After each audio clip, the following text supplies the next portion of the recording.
Bonjour tout le monde, bienvenue à ce deuxième bloc de cette série de 3 épisodes où dans le fond, je fais mes besoins pour le Canadien. En fait, ma liste d'épicerie, dans le fond, pour le Canadien cet été. Alors, le dernier épisode, j'ai juste identifié les besoins qu'ils doivent combler. Ensuite, j'ai dit, le deuxième épisode, ça va être les alliés top 6 et les défenseurs droitiers. Et là, le troisième, ce sera les centres, mais là, on est rendu au deuxième bloc. Alors, commençons avec les défenseurs droitiers.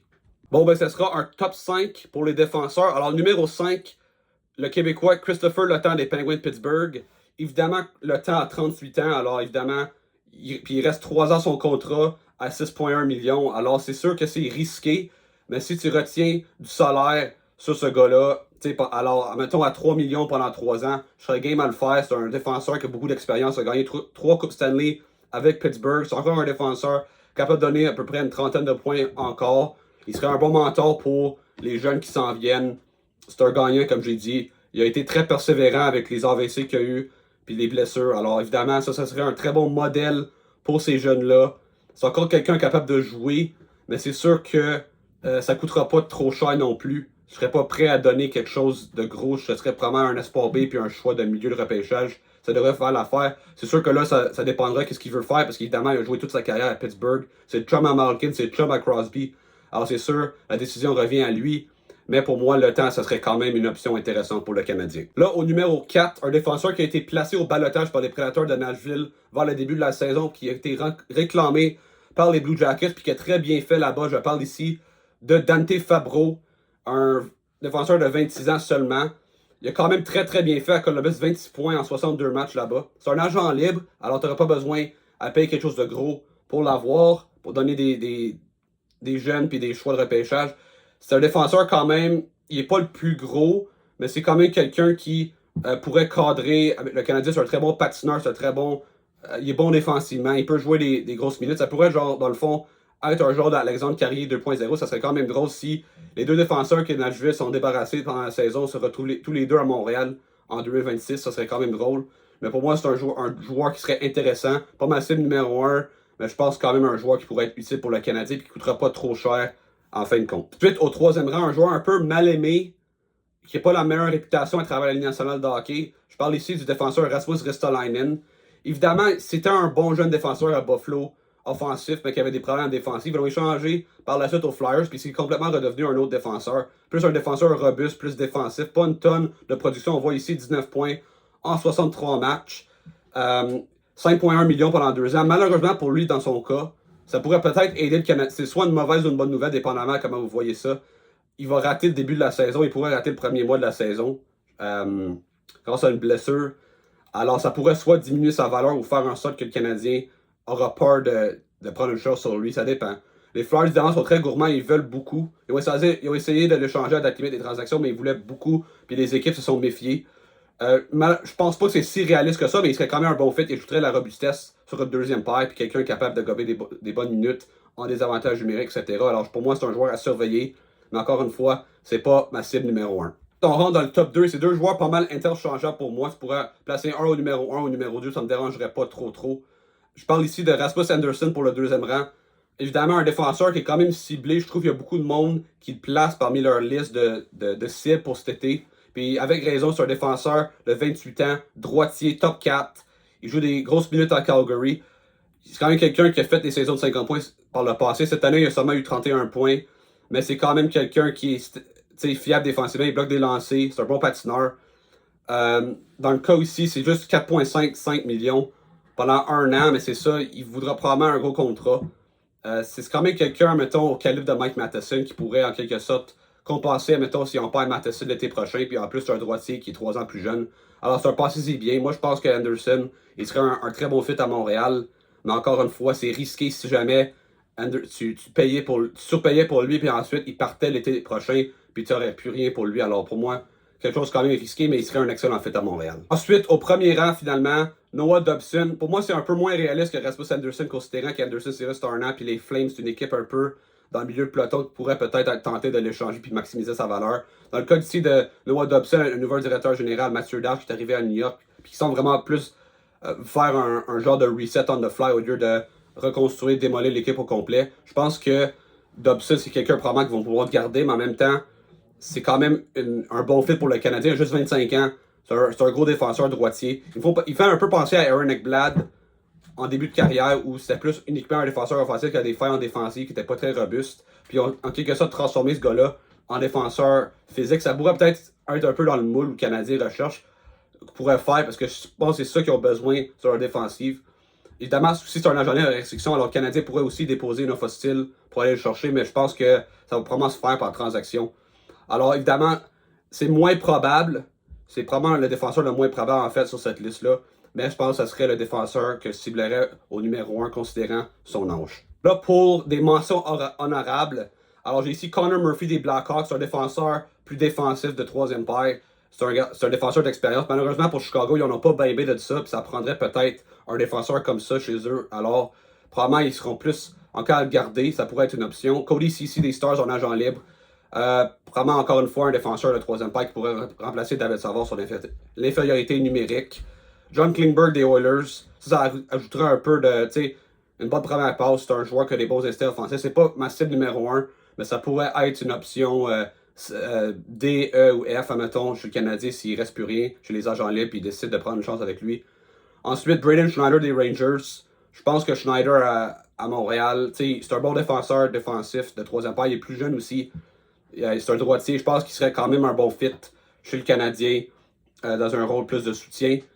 Ensuite, plus jeunes défenseurs. Moi, je pense que le Canadien a besoin de plus de vétérans, mais ici, deux jeunes défenseurs.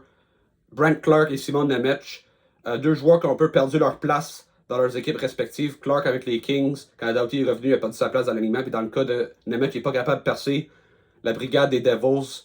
C'est un joueur probablement qui aurait besoin d'un changement d'air. Pour moi, ça c'est. Si tu prends une chance pour le potentiel, mais en même temps, c'est pas vraiment ça que le Canadien recherche. Ici, un défenseur, le seul ici défenseur gaucher sur cette liste-là, Vladislav Gavrika qui est agent libre. Dans le cas de Gavrika, c'était intéressant parce que c'était quelqu'un qui, oui, il lance de la gauche, mais il a joué beaucoup de minutes cette année du côté droit en remplaçant Drew Doughty. Alors, je pense, tu sais, c'est un très bon défenseur défensif. Il serait capable de gober des grosses minutes en infériorité numérique. C'est un gros gabarit 6 pieds 3. Moi, je pense que Gavrika serait très intéressant pour le Canadien. Et finalement, un joueur qui était souvent mentionné, mais que pour moi, je veux pas prendre une chance sur lui, c'est Aaron Ekblad. Évidemment, Ekblad, il serait un bon fit à court terme chez le Canadien. C'est un gros gabarit. Il a un bon lancer. C'est un bon défenseur offensif d'une quarantaine de points. Il est bon, il joue des grosses minutes, mais en même temps, lui va vouloir probablement un gros contrat à 8 millions, probablement fois 7 ans ou quelque chose. Puis chez le Canadien, on ne peut pas se permettre de donner un contrat comme ça à un défenseur qui a des problèmes de blessure par le passé. Pour moi, c'est juste trop risqué. Puis pour moi, ça pourrait vraiment nuire à l'échiquier salarial du Canadien dans 2, 3, 4 ans, que le Canadien sera vraiment rendu à l'étape où ils sont prêts à aspirer pour la Coupe. Puis il serait genre, mettons, un boulet comme un peu Donald Nurse et Edmonton, même si Nurse est encore un bon défenseur. Maintenant, un ailier top 6 pour jouer avec Ivan Demidov et le deuxième centre que le Canadien va aller chercher. Ça, c'est si jamais tu te débarrasses de Patrick Laine et tu ne crois pas en Kirby Dach. Alors, on va commencer. Numéro 5, Brad Marchand. Évidemment, un gagnant. C'est un joueur, évidemment, mal aimé à Montréal, mais il faut l'avouer, il serait un bon fit avec le Canadien. Il mesure seulement 5 pieds 9, mais c'est un joueur travaillant, c'est un joueur, qui un agitateur, amène du grit, de l'expérience. Pour moi, il serait un excellent fit à Montréal. C'est encore un joueur productif, c'est un agent libre. Les joueurs qui quittent la Floride pour Montréal sont très faibles, surtout avec la rivalité entre le Canadien et les Bruins. Mais en même temps, je peux y rêver si je veux. Ensuite, au 4e rang, un joueur chez les Sabres de Buffalo qui voudrait peut-être être échangé si jamais on échangeait J.J. Peterka, comme c'est ce que ça a été mentionné récemment. Alex Stock. Il reste seulement un an son contrat à environ à 4,75 millions. C'est un gros joueur de 6 pieds 5, je crois. C'est un joueur très rapide. Dans son apogée à 29 ans, il a fait 67 points, 36 buts cette année. Ça serait un joueur parfait comme étant un power forward qui ajouterait du gabarit. Moi, ça serait un excellent fit. Mais un peu dans l'optique de Rasmus Anderson tantôt. C'est un joueur que si tu donnes la lune pour aller le chercher puis il quitte l'été prochain, tu es dans une situation perdante. Alors, il faut quand même se méfier de ça. Mais c'est un joueur qui serait un excellent fit pour le Canadien comme Rasmus Anderson serait à la ligne bleue. C'est un nom qui est risqué mais qui peut rapporter gros. Au 3e rang, le Québécois Alexis Lafrenière, évidemment le premier choix en 2020, qui a pas... Il s'est pas vraiment devenu encore le joueur qu'on espérait chez les Rangers. Mais je pense que les Rangers ont vraiment mal développé. Il a encore juste 23 ans. C'est sûr que sa production cette année a chuté un peu, mais il joue pas sur le premier trio, puis il joue pas sur le premier power play. Malheureusement pour le Canadien, la chose qui pourrait être risquée dans ça, c'est son contrat 7,45 millions pendant les 6 prochaines années. Alors si Lafrenière ne progresse pas, puis c'est le joueur qu'il est à ce prix-là, pour moi, c'est pas idéal. Mais Lafrenière, je suis convaincu que si Lafrenière était repêché par une autre équipe, mettons les Sénateurs, les Red Wings, ou peu importe, l'année de son repêchage, pour moi, il aurait devenu, peut-être pas une super vedette, mais il aurait devenu bien meilleur qu'il est. Alors pour moi, le Canadien, on peut prendre une chance avec un Québécois comme ça. Quand même en série, il a quand même bien performé les dernières années chez les Rangers. Alors pour moi, c'est un pensez bien.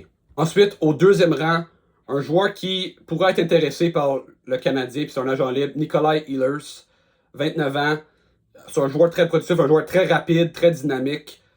Comme je dit, c'est un agent libre. Lui, il voudra probablement autour de 8 millions. Pour moi, c'est pas le profil recherché nécessairement pour le Canadien, mais il pourrait ajouter beaucoup de rapidité, beaucoup de talent à cette équipe-là, qui est beaucoup de dynamisme. Jamais, surtout si on n'allait pas chercher un deuxième centre. Pour moi, Healer, c'est pas, encore une fois, le joueur parfait. C'est pas un joueur très robuste. C'est pas un joueur qui a super bien performé en série lors des dernières années.